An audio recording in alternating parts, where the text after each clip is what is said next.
It is 2 in the morning. Your child wakes up crying, and when you rush into their room, you hear a sound that stops you cold. It is not a normal cough. It sounds like a seal barking. It is loud, it is harsh, and it is coming from your child. Your heart is racing. You do not know what is happening. Is it serious? Do you need to call 911? Do you drive to the emergency room right now? I am a doctor, and in the next few minutes, I am going to tell you exactly what that sound is, why it happens, and most importantly, what you should do when it happens to your child tonight. Welcome to the channel. I am Dr. Brianna, and this is the place where we take complicated medical topics and break them down in a way that every parent can understand. Today, we are talking about one of the most frightening sounds a parent can hear from their child, the barking cough of croup. And I want to be very clear right from the start. If you have ever heard this sound from your child, or if your child is making this sound right now, you are in exactly the right place.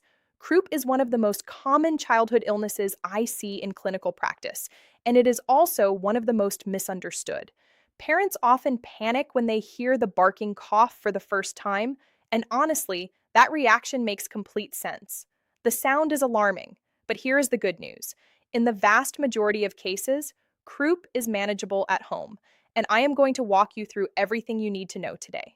In this video, we are going to cover what croup actually is and what causes it, why it makes that very distinctive barking sound, what real croup sounds like with actual audio examples, how to tell the difference between mild croup and a medical emergency, and exactly what you should do as a parent step by step.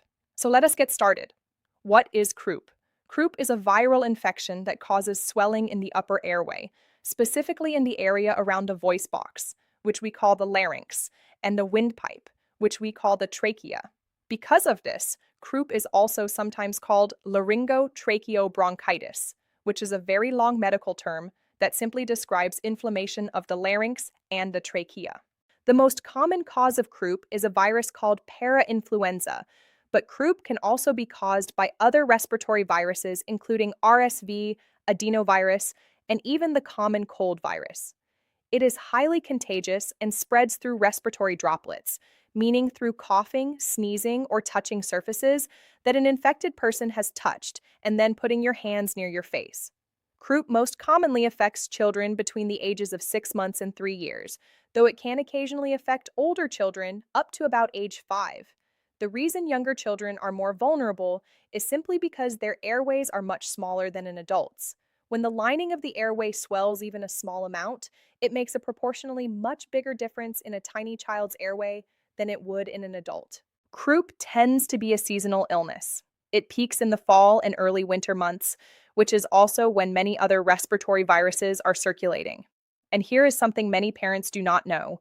Croup almost always gets worse at night. The symptoms often seem mild or even absent during the day, and then suddenly become much more dramatic after your child falls asleep. This is partly because of changes in body position, humidity levels indoors at night, and the natural rhythms of the immune response. Why does croup make that barking sound? Now let us talk about the sound, because this is what brings most parents to this video. The reason croup produces that very distinctive barking, seal-like cough is directly related to where the inflammation is happening. When the area just below the vocal cords becomes swollen, the airway narrows significantly. When your child tries to cough, the air has to force its way through that narrowed passage. The result is a loud, hollow barking sound that is completely unlike any ordinary cough. Alongside the barking cough, croup often causes another sound called stridor. Stridor is a high-pitched, squeaky, or musical sound that you hear when the child breathes in, not out. This is an important distinction. Stridor on breathing in is the hallmark of upper airway narrowing, and it is what tells a doctor that the obstruction is happening at the level of the larynx and trachea rather than lower down in the lungs. Now I want to describe these sounds to you in detail so you can recognize them clearly. The croup cough sounds like a dog barking, or more accurately like a seal at a zoo. It is abrupt, loud, and harsh. It often comes in clusters. A few barks in a row, then a pause, then more barking.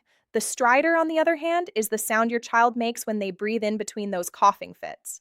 It is a coarse, wheezy musical note that you can hear without a stethoscope, just by being in the same room. Many children with croup also develop a hoarse voice or cry because the vocal cords are sitting right in the middle of all that swelling. So if your child suddenly sounds very hoarse along with the barking cough, croup is almost certainly what you are dealing with. How serious is croup? Mild versus severe, mild croup. The good news is that the vast majority of croup cases are mild. Mild croup means your child has the barking cough, possibly some hoarseness, and maybe some stridor when they are upset or crying, but when they calm down, their breathing looks normal. They are not working hard to breathe. Their lips and fingernails are a normal pink color. They are alert, they recognize you, and they can be comforted.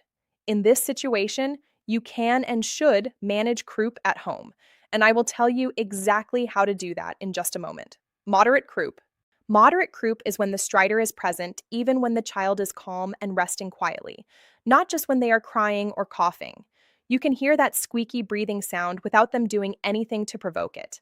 The child may also be breathing a little faster than usual, or you might see the muscles in their neck or the spaces between their ribs working harder than normal as they breathe. This child needs to be seen by a doctor today. They do not necessarily need a 911 call, but do not wait until tomorrow. Go to urgent care or your emergency department. Severe croup. When to call 911? Immediately.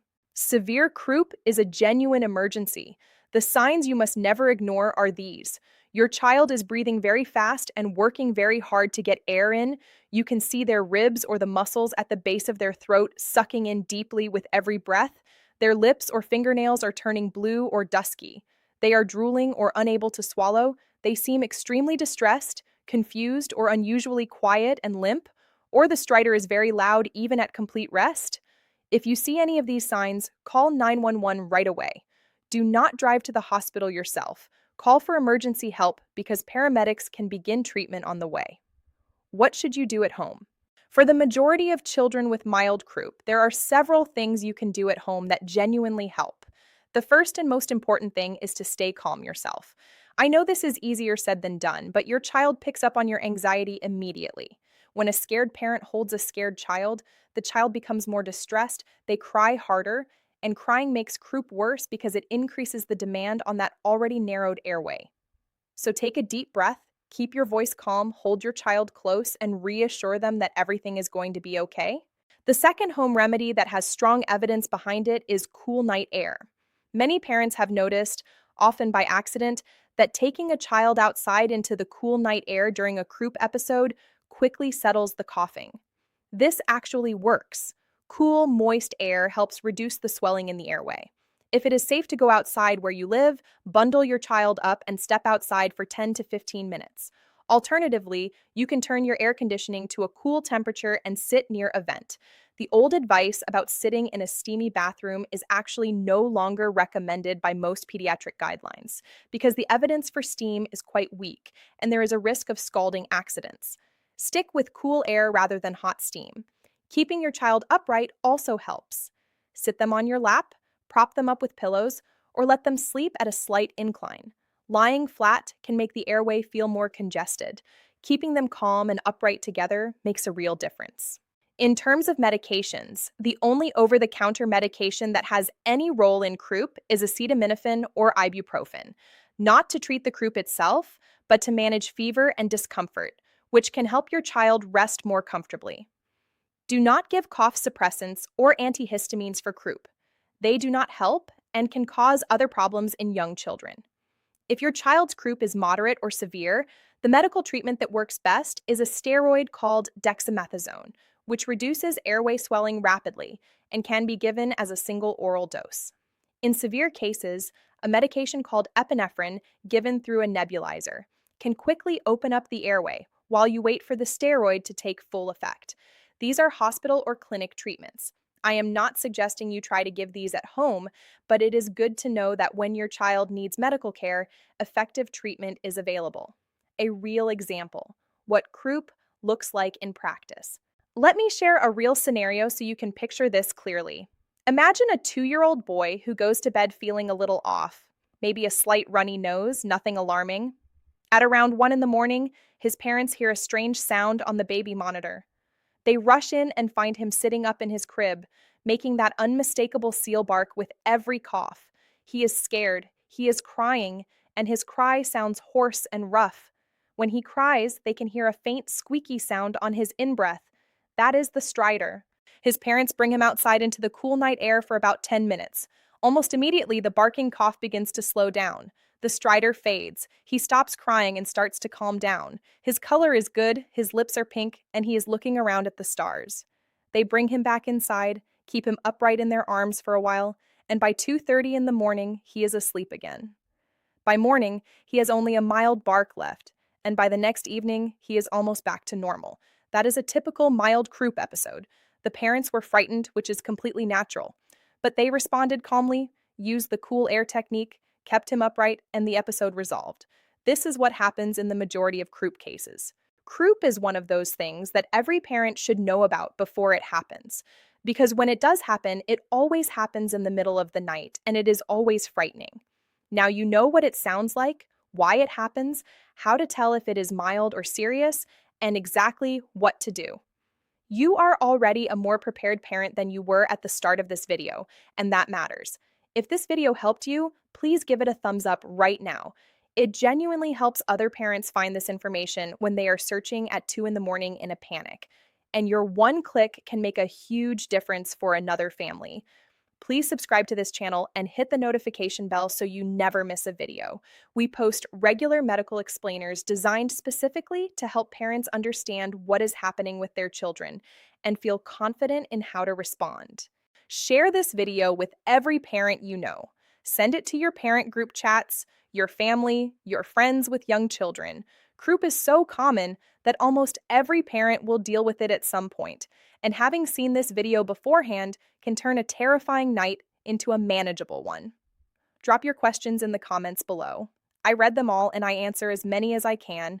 And if you want to see more videos on common childhood illnesses, fever in children, or when to go to the emergency room, let me know in the comments and I will make sure to cover those topics next.